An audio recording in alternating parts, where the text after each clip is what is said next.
Well, as the weather starts to warm up, you may be outside with your pet more and more, and they need your help to make some friends. Dr.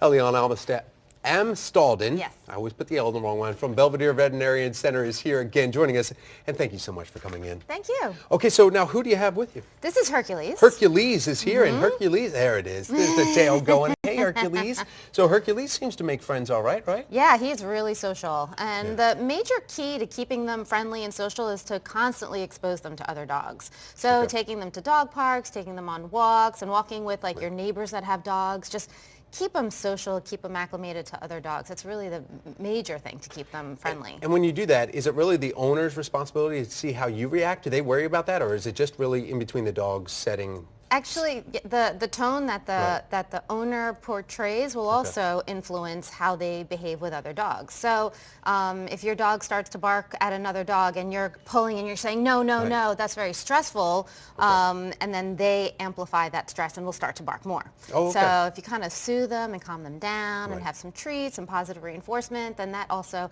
helps, them realize that, oh, it's not that bad. It's okay, there's just another dog. Another rumor is it better to have it on neutral territory? Is it better to have them on their own property or on another dog's property to meet? If you're introducing a dog, it's better to meet them on a street, like walking, just happen to show up and start walking. Two handlers, of course. You don't want to be stuck with two dogs, and then if they do decide to not get along, you're in a bind.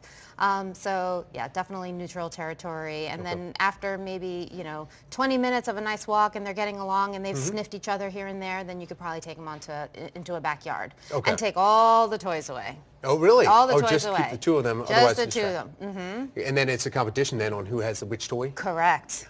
Correct. All right. So. Now, what happens though if the two dogs that you introduce don't get along right away, and you do that whole? I've seen a lot of people do the quick pullback. They get the dog. What's the next step? Do you want to reintroduce them or get them away from the area? No, you could probably just go ahead and reintroduce them. Okay. But if you constantly have a problem and you're scared that someone's going to get hurt, I would suggest getting a trainer involved and learning how to introduce with someone else's, a professional's assistance. Okay. Again, so that the dogs don't get hurt, you don't get hurt, and it's a happy transition right from the get-go. All right, last thing, introducing in your own home. You already have other dogs. Is there a difference to doing that to complete strangers? I mean, introducing a new dog into your home. I know you say you had 4. Yeah, now I have 4, and we just went around the block and threw them all in the house, and but they're social. Again, we keep our dogs very social, and we take them out to Belvedere Square and hang out with the kids on Friday nights, and so the more social your dog is, the easier it's going to be to introduce them to another dog. Great, thank you so much, Doctor. You're We welcome. appreciate that as well.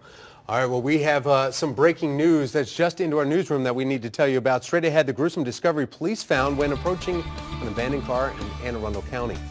9:29 is the time, and you're watching Fox 45. Good day, Baltimore.